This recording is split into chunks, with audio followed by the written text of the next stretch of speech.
하나님 말씀 같이 대하도록 하겠습니다. 누가복음 4장 18절부터 19절입니다. 우리 개혁주의 정통 따라서 같이 미디어 프레젠테이션 하고 그 다음에 누가복음 4장 18절부터 19절입니다. 다 같이 일어나셔서 하나님 말씀을 같이 대하도록 하겠습니다. 예수님께서 공생애를 시작하기 전에 예수님께서 이 사명 선언으로 이 구절을 언급하시면서 말씀하신 부분입니다.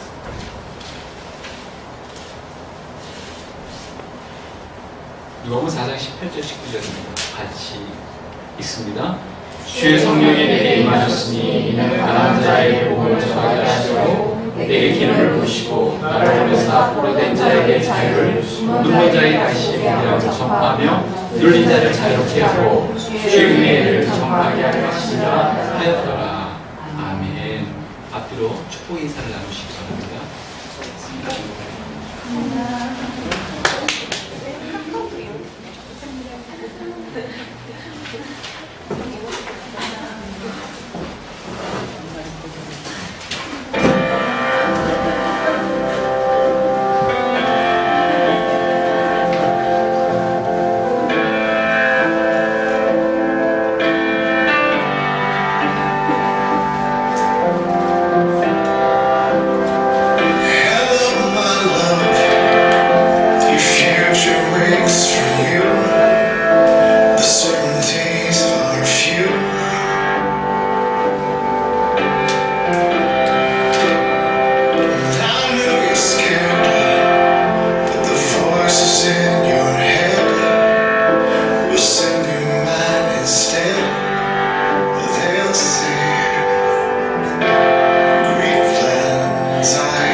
자신의 삶이 갇히게끔 하기 위해서 사람들은 저마다 노력을 많이 합니다.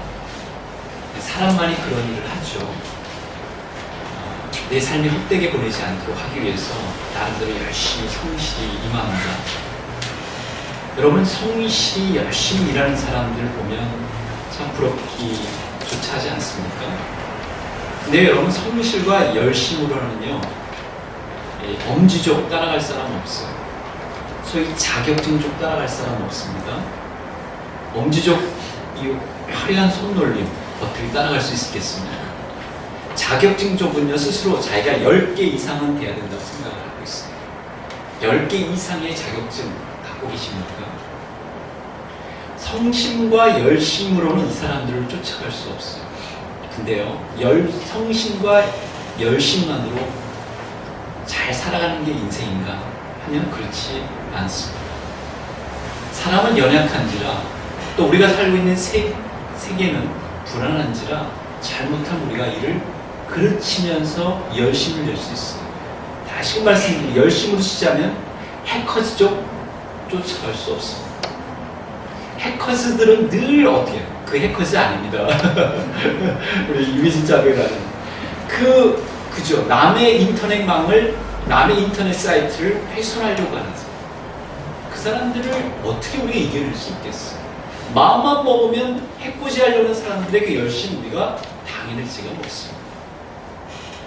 최근에도 여러분 그 비보 접했을 것입니다. 그렇죠? 우리 의정부 아파트에 누군가의 소행으로 말미암아 사상자가 나타납니다. 또 얼마 전에는 또 프랑스의 한 주간 잡지사에서 벌어진 대낮에 총격 사건, 엄청난 것이었죠. 우리는 밖에 있어서 조금 멀리 있을지 몰라도 유럽의 프랑스에서 9.11 테러 같은 사건으로 지금 그렇게 비춰지고 있습니다. 그리고 왔던 경찰을 바로 뒤이어서 살려달라고 하는데도 불구하고 바로 총을 뒤이어서 죽이는 사건. 그리고 파리의 그죠?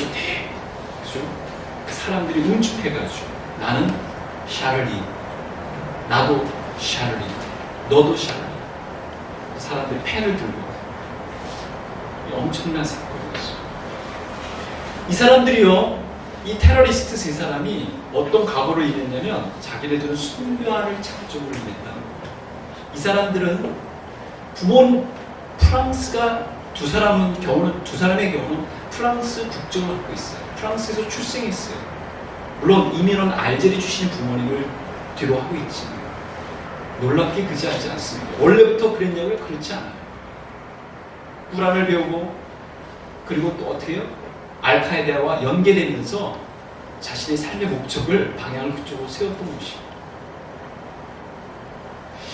이 꾸란의 힘은 거기 있어요. 이슬람 힘은요 알면 그대로 행하는 거예요. 유대인들의 힘은 거기 있어요. 알면 곧 행하는 거예요. 신자들의 약함은요 알면 그대로 행하지 않아요. 거기에 큰 문제가 있어요. 유대인들이 그래서 이슬람인들이요 크리스찬들을 얕보는 부분이 그것입니다. 너희들은 아는데 행하지 않잖아. 우리들은 알면 행하는 거예요. 그래서 큰 사람들, 이 사람들이 부딪히는 거예요. 유대인들하고 있으면 한치 양보도 없거든요. 여러분 열심으로 치자면 이 사람들 쫓아갈 수 없잖아요. 근데 잘못된 가르침과 잘못된 방향과 잘못된 원칙 때문에 이를 그르친다. 그래서 사람은요 하나님의 도움 없이는 하나님의 바른 가르침 없이는 그 열심으로 독이 되어버려요. 그 열심으로 사람들을 죽여버리기도 합니다. 그래서 제대로 된 가르침과 안내를 받아야 비로소 내 인생을 잘 디자인할 수 있고 짤 수가 있습니다. 여러분 그 사실 인정하시죠? 그러기 위해서 우리들의 인생의 매뉴얼인 성경으로 되도록 하면 합니다. 왜냐하면 성경의 말로 하나님께서 우리의 인생을 향한 가장 적합한 최상의 최고의 가치로 그리고 비전으로 계획으로 우리에게 숨어져 있기 때문에 그렇습니다. 특별히 하나님께서는 우리와 같은 성정과 같은 수준으로 살아갈 수 있는 사람들을 어떻게 선정하셔서 우리를 하여금 그들을 닮으라고 카피할 수 있도록 성경 인물들을 세워놓고 하셨어요.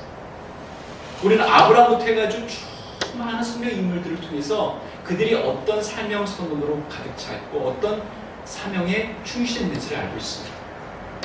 가령 예를 들면 여러분 여호수아를 아시죠?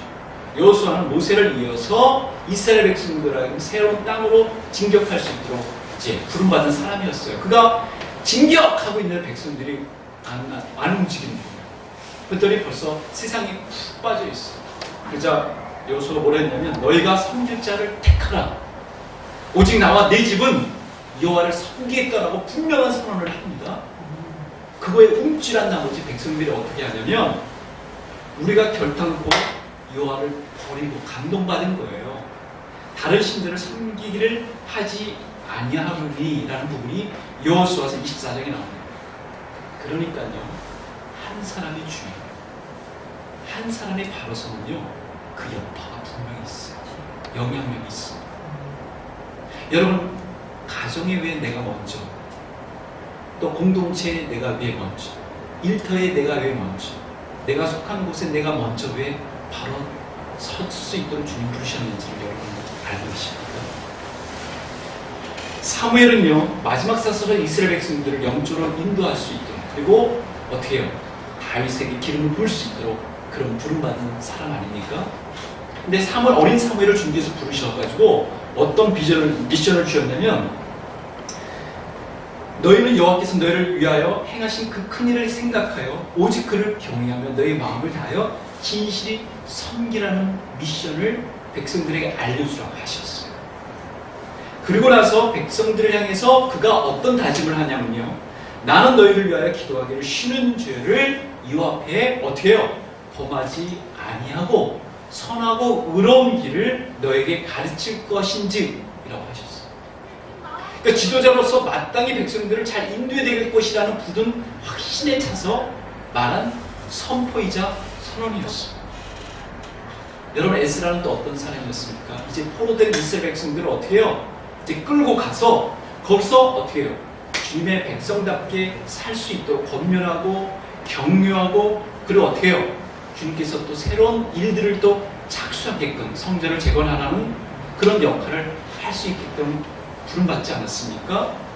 그러면서 백성들에게 뭘 그가 시작하냐면 회개와 금식을 선포합니다.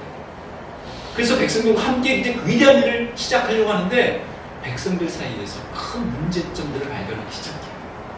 죄로 가득 차 있으면 알게 됐어요. 꺼낼수록 계속 죄들이 나오는 거예요. 그러고 나서 그가 금식과 회개로는 안 되겠다 싶어서 스스로 자기가 이런 다짐을 합니다. 에스라가 여호와의 율법을 연구하여, 왜 그랬을까요? 하나님의 말씀이라는 치유약 없이는 회복할 수도 없고 치유될 수도 없겠구나. 내가 하나님의 말씀에 굳건히 서서 이들을 말씀으로 치유하지 않고는 안 되겠다 해가지고 에스라가 여호와의 율법을 연구하여 준행하여 율례와 규례를 이스라엘에게 가르치기로 결심하였더라. 왜냐하면 뿌리채에 흔들려버렸기 때문에 뿌리를 강건하지 않으면 안 되겠다는 생각 때문에 그가 말씀 연구에 몰입했고, 그리고 모범 순종에 먼저 선도 세운 것이죠. 이유가 있는 성경 연구였고 이유가 있는 모범 순종이었습니다. 그리고 이런 결심이 에스라의 사명선언을 이끌어냈죠. 여러분, 흔히 말하는 여러분 사명이 무엇입니까? 인생 전체의 의미와 방향을 정해주는 거예요. 그죠? 그 사명, 앞서 말한 대로 이 알카에다의 사명은 뭐죠? 알라는 위대하시다. 그러니 알라가 위대하시다라는 걸 인정하지 않는 사람들은 다 굴복시키는 거예요. 어떻게 해요? 완력으로. 어떻게 해요? 무력으로. 그들의 사명이에요. 그들의 사명 선언인 것이죠. 어느 베테랑 요리사가 이렇게 얘기하는 걸 제가 들었어요. 나는 요리사가 된 것을 너무나도 자랑스럽게 생각해요. 어느 경찰관은 내가 경찰관이 안 됐다는 것은 나는 생각할 수도 없다. 와, 저는 그 요리사와 그 경찰관이 참 부럽기조차 하더라고요. 어떻게 이렇게 자기 직업에 관해 투철할까? 사람은요, 자기 직업을 가지고서도 인생을, 운명을 거침없이 얘기할 수 있구나 하는 것을 알게 되었어요. 그렇다면 우리의 신앙으로 우리의 사명선언을, 우리가 사명을 얘기할 수 있는 것 분명하지 않을까요? 수년 전 릭 워렌은 그리스도인의 사명선언을 Purpose Driven Life라는 목적이 이끄는 삶이라는 책에서 다음과 같이 5가지로 밝혔죠. 하나님의 어떻게 기쁨을 위해서 우리는 창조되었다. 또 하나님의 가족으로 우리는 태어났다. 그리스도를 닮도록 우리는 창조되었다. 하나님을 섬기도록 지금의 모습으로 지음받았다. 그리고 사명을 행하도록 나는 조성되었다라고 5가지로 매우 인상 깊게 짧게 분명하게 묘사해주고 있습니다. 여러분이라면 여러분은 어떻게 이 5가지나 3가지나 혹은 1가지로 나의 사명은 이것이다 라고 말할 수 있겠습니까? 여러분, 작년도에 여러분의 삶을 이끌어갔던 사명선언은 무엇이었습니까? 있으셨습니까? 혹시 없으셨다면 없으셨기 때문에 작년의 삶이 내 기대만큼 이루어지지 못한 것은 아니었을까요?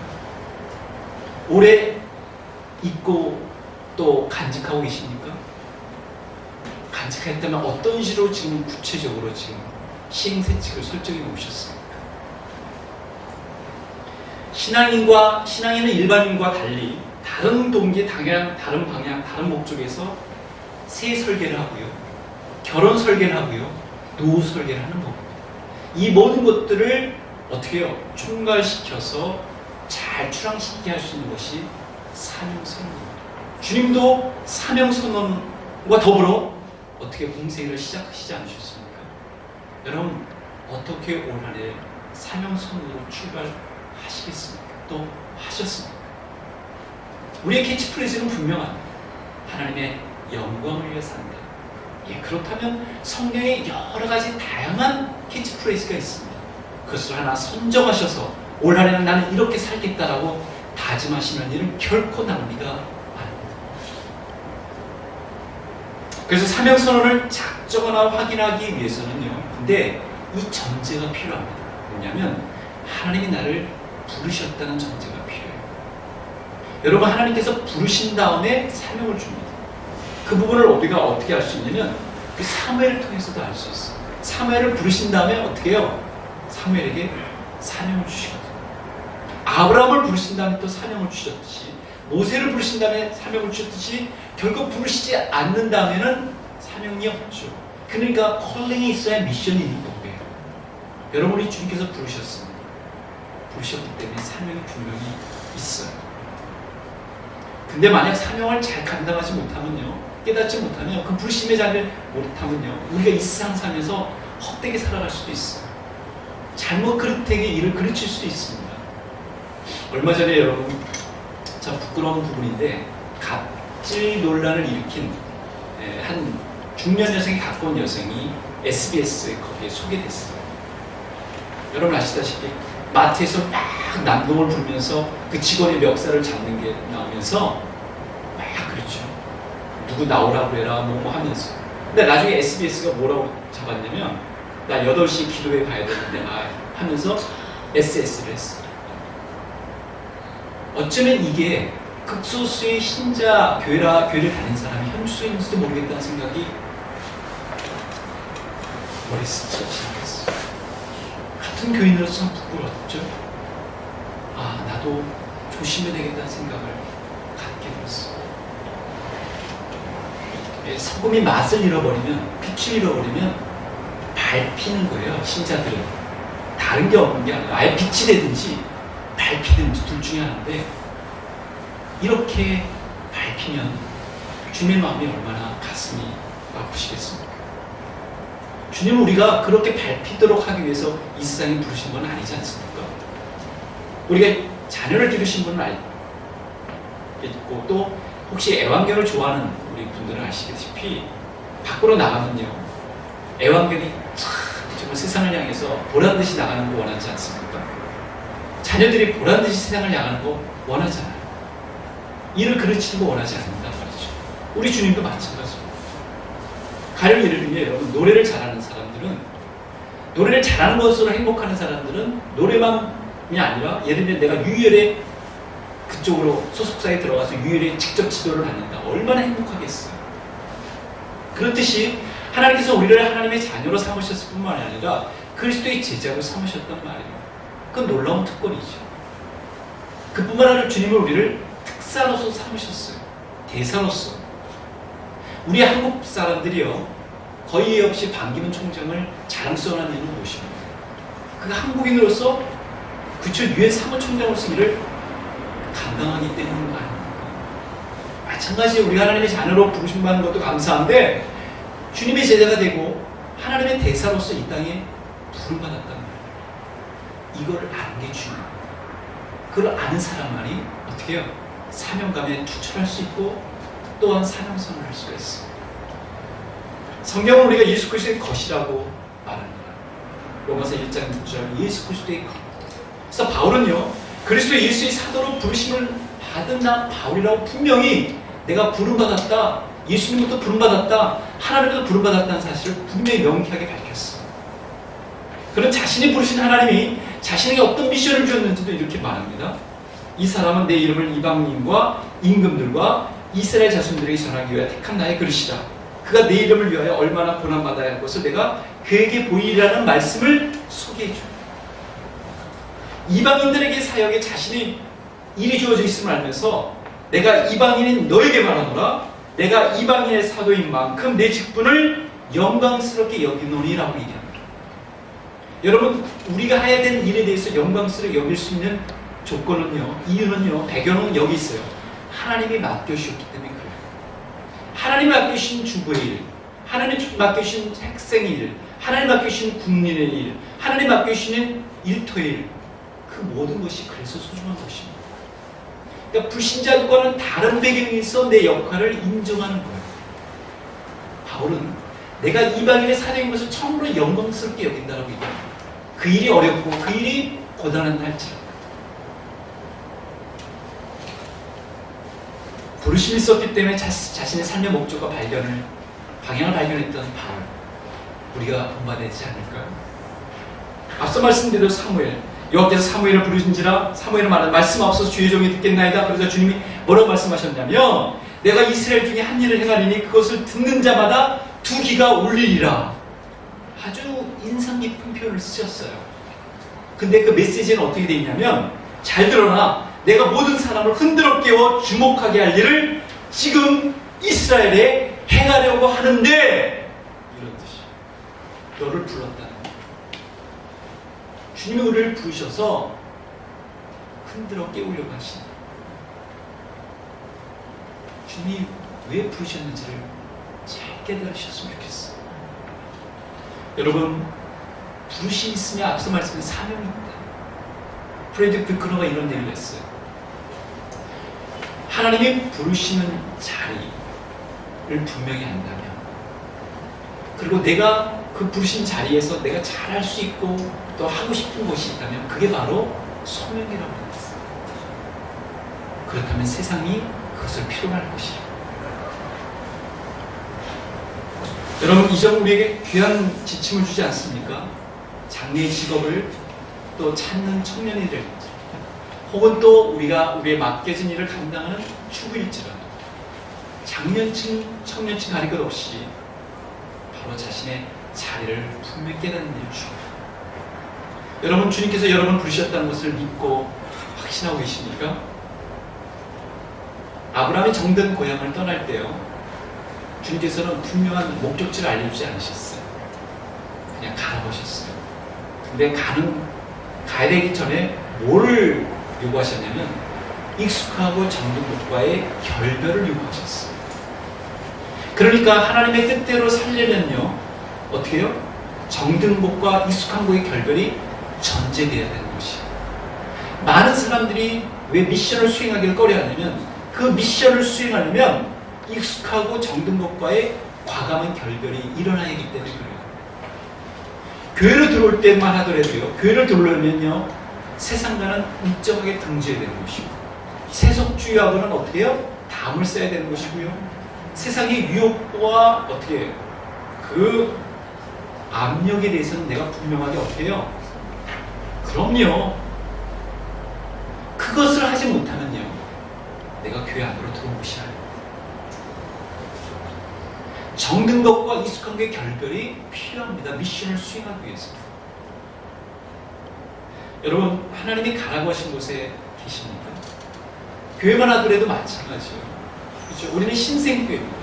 여러분, 신생교회는 무엇이 필요한지 아십니까? 더 많은 보호와 더 많은 관심이 필요해요. 애기가 딱 태어났는데요, 애기가 태어나면요, 거기에 온통 집중을 해야 되는 거예요. 집중하지 않는 이 애기는요, 건강하게 자라지 못해요. 여러분이 어떤 일을 지금 처음 착수했는데 그 일에 집중하지 않으면 그 일이 제대로 잘 되겠어요?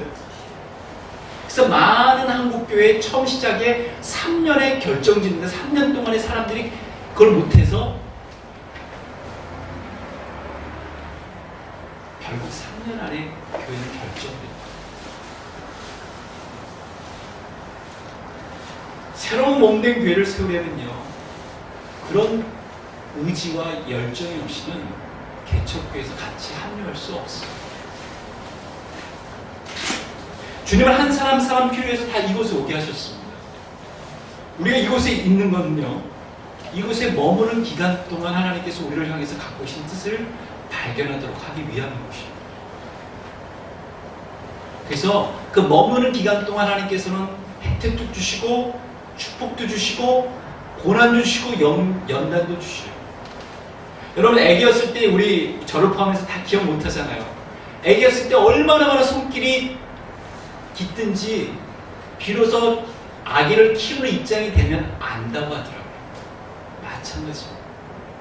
아기 교회를 같이 경험한 분들만이 주님 마음을 비로소 알게 됩니다. 근데 그 기간을 충실히 보내는 게 필요합니다. 그래야 교회가 무엇인지를 알아요. 대충 벤치 워머가 되면요, 교회가 도대체 무엇인지를 알 수 없어요.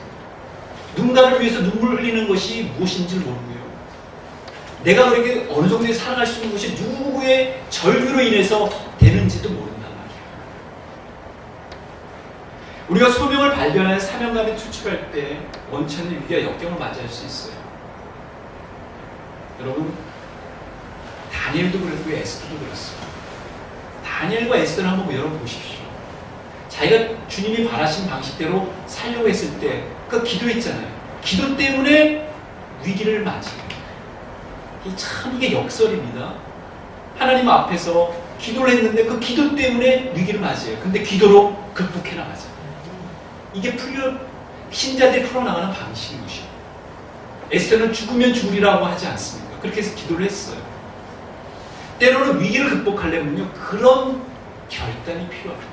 여러분의 인생에 있어서 그런 위기를 거쳤을 때 어떻게 하나님으로부터 위기를 극복할 수 있는 방을 얻으셨습니까? 죽으면 죽으리라는 것 때문에 하나님께서 기적을 보여주셨을 거예요. 주님께서는 이제 전심으로 주께 향하는 자에게 그런 기적을 아낌없이 베풀어 주신다고요. 대충대충 하면요, 하나님의 기적을 맛보기 어렵습니다. 이거 아니면 안 된다. 전심으로 특심을 향하여 엘리야처럼 나갈 때 주님께서는 엘리야의 기도를 응답하셔서 작은 구름 기운을 통해서 주님께서 크신 은혜를 베풀어 주셨어요. 그러니까 부모님의 간증이 그건 부모님의 간증이라고 여러분 여기지 마시고 내 간증이 되어야 되는 거예요. 그죠? 내 간증이 되면 달라지는 거거든요. 하나님은 살아계시는구나. 근데 살아계신 하나님은요, 우리의 반쪽 마음을 받지 않으시고 완전한 마음을 받으신다는 데 있어요. 주님을 그걸 아세요. 그래서 그렇게 전적으로 굴복했을 때 비로소 전적으로 역사해 주시는 거예요. 그렇지 않으면 그때까지는 계속 유보될지도 모르겠죠. 왜 하나님이 여러분을 부르셨습니까? 정리하고 싶습니다. 그리스도 예수 안에서 선한 일을 위하여 지으심을 받았기 때문입니다. 우리라고 한목을 부르신 하나님, 우리로 하여금 온전한 백성, 봉사일을 하는 성도, 그리스도의 몸을 세우는 신자로 부르셨습니다. 우리가 그를 전파하여 각 사람을 권하고 모든 지혜로 각 사람을 가르침은 각 사람을 그리스도 안에서 완전한 자로 세우려 함이니 라고 골로새 1장 28절. 저는 이 본문의 말씀을 다시 준비하면서 참아 목회자인 제가 여러분에게 목사가 되어서 가르치고 권할 책임을 부여받았다. 어느 때보다도 굉장히 중압감을 느끼게 됐어요. 그러면서 바울이 데살로니가 성도들에게 참 이렇게 고마움을 표한 게 마음에 와닿았어요.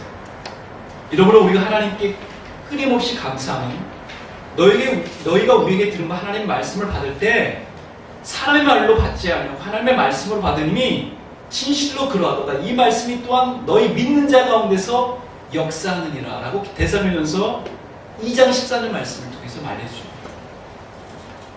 이 메시지라는 여권에 유대 피터 스민이 되는 건데 이렇게 돼 있어요. 여러분은 우리가 전한 하나님의 메시지를 받을 때 사람의 견해로 흘려버리지 않고 하나님께서 여러분이 주시는 참된 말씀으로 받아들여 마음에 새겼습니다. 하나님께서는 믿는 여러분 안에서 친히 역사하고 계십니다. 여러분, 우리가 서로 하나님 말씀을 나눌 때조차도 저 자매를 통해서, 저 집사님을 통해서, 저 권사님을 통해서, 저 형제를 통해서 나의 주신 메시지로 받아들이면요, 그 말씀이 내 가운데서 역사합니다. 바울은 자신이 권면하고 기록한 것을 바울의 견해로 받지 않고 하나님이 나에게 주신 메시지로 받았던 제수 성도들의 그 아름다운 신앙을 칭송했어요. 그래서 그것이 너의 삶을 변화시켰다고 얘기하죠. 바울은 제자인 디모데를 향해 믿음의 선한 싸움을 싸우라, 영생을 취하라, 이를 위하여 내가 부르심을 받았고 많은 증인 앞에서 선한 증언을 하였더라라고 권면해주고 있습니다. 여러분, 하나님 말씀을 여러분 오늘 나에게 주신 메시지로 받으시겠습니까? 올해 여러분의 사명선은 무엇입니까? 지난주에 여러분이 받으셨던 이 성경 구절과 밀접한 관련이 있다고 보시면 과언이 아닙니다. 그 말씀을 붙드십시오. 지난해 여러분 받으셨던 말씀을 기억하십니까? 저는 지난해 받았던 말씀이 한 구절이 또 겹치더라고요. 내가 이 부분에 부족했으니 하나님이 다시금 허락해 주신 거예요. 여러분, 막연하게 한 해를 시작하면 막연하게 한 해를 끝내버립니다. 분명하게 잡을 필요가 있습니다. 하나님 부르신 자리, 기회를 놓치지 마셨으면 좋겠어요. 근데요, 우리가 이 사명을, 선언을 작성할 때는 우리 힘만으로 안 됩니다. 성령님을 의지해야 되고요, 성령의 기초에서 우리는 짤 필요가 있습니다. 그리고 예수님이 또 시행하셨던 것들을 눈여겨보면서 우리 시행할 필요가 있어요. 예수님이 공생을 시작하실 때 오늘 누가복음 4장 18절 19절 말씀하지 않으셨습니까? 주의 은혜를 해를 전파하게 하십니다. 공생의 초기에는 또 이런 사명선을 하셨어요. 내가 다른 동네들에서도 하나님의 나라의 복음을 전하여야 하리니 나는 이 일을 위해 보내심을 받았노라 하시고 갈릴리 여러 회당에서 전도하시더라. 이렇게 돼 있어요. 또 누가복음 5장 30절에 보면 내가 우인을 부리러 온 것이 아니에요, 죄인을 불러 회개시키러 왔노라. 공생의 중반에 또 말씀하셨고요. 그리고 공생의 말기 때는 어떤 사명선언을 또 하셨냐면 인자가 온 것은 잃어버린 자를 찾아 구원하려 함이라고 해서 마지막 1년은 계속 잃어버린 백성들을 향하여 마음을 두드리셨어요.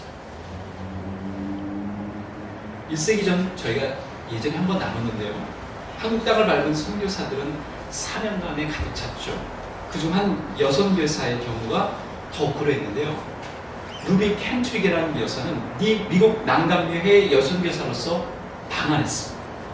한국에 체제하는 기간이요 1년도 채 못 됐지만 개성에서 여학교로 봉사했는데 그녀의 묘지 비문상단에 이렇게 돼 있다는 거 아닙니까? 만일 내게 천의 생명이 있다 해도 그 모두를 한국에 바칠 것이다. 켄트릭은 내가 죽거든 텍사스 청년들에게 10명, 20명, 50명씩 한국으로 나오라고 일러주세요라는 유언을 남겼어요. 그러니까 이런 선교사들이 있었기 때문에 한국교회가 그만큼 희생에 의해서 놀라운 결실을 얻게 된 것입니다. 여러분, 누군가는 씨앗을 뿌려야 됩니다. 그래야 결실을 얻게 됩니다. 가정 안에서도 그렇고요, 일터에서도 그렇고 모임 안에서도 그렇습니다. 여러분 인생에서도 그래요. 이 시기는 여러분이 눈물로 씨앗을 뿌리는 시기예요. 그 시기를 여러분 간과해서는 안 돼요. 그 시기를 대충대충 넘어가서는요, 대충대충의 시기만이 주어진다. 테레사 수녀가 언젠가 유엔선유설에서 자기 자신을 이렇게 표현한 적이 있죠. 나는 핏줄로는 알바니아 사람입니다. 그리고는 법적으로는 인도 사람이죠. 그러나 나의 마음은 예수님께 속해 있습니다. 하나님의 자녀라는 거예요. 그리스도의 제자라는 거예요. 하나님의 대사라는 것입니다. 여러분, 왜 이 땅에 이 시절에 예수님을 믿게 하셔서 이 교회와 같이 합류하게 하셨고 그리고 서로 공동체 생활을 하게 하셨는지를 깨닫고 계십니다. 그리고 올 한 해를 왜 나에게 삶을 연장시켜 주셔서 하나님의 자녀로서 이 땅을 살아가게끔 하셨는지를 깨닫고 계십니다. 사명선은 중요합니다. 사명선을 통해서 우리의 삶은 가지런해지고요, 정돈되고요, 방향이 잡혀지고요, 목적이 있게 되고, 그리고 가치가 있게 되는 것입니다. 예수님께서 사명선을 하셨다면 우리도 사명선을 할 이유가 있기 때문에 기도하겠습니다. 하나님이 제시하신 놀라운 삶, 특별한 삶을 살고자 하십니까? 바로 사명선으로 사는 삶입니다. 그것이 우리 시대에 필요합니다. 그것이 우리들의 삶을 새롭게 재편하게 해줍니다. 여러분, 여러분이 오늘 받은, 또 여러분이 올 한 해 출발시킨 사명은 무엇입니까? 하나님이 나에게 맡기신 미션은 무엇입니까? 그걸 깨닫기 원합니다. 같이 기도하도록 하겠습니다.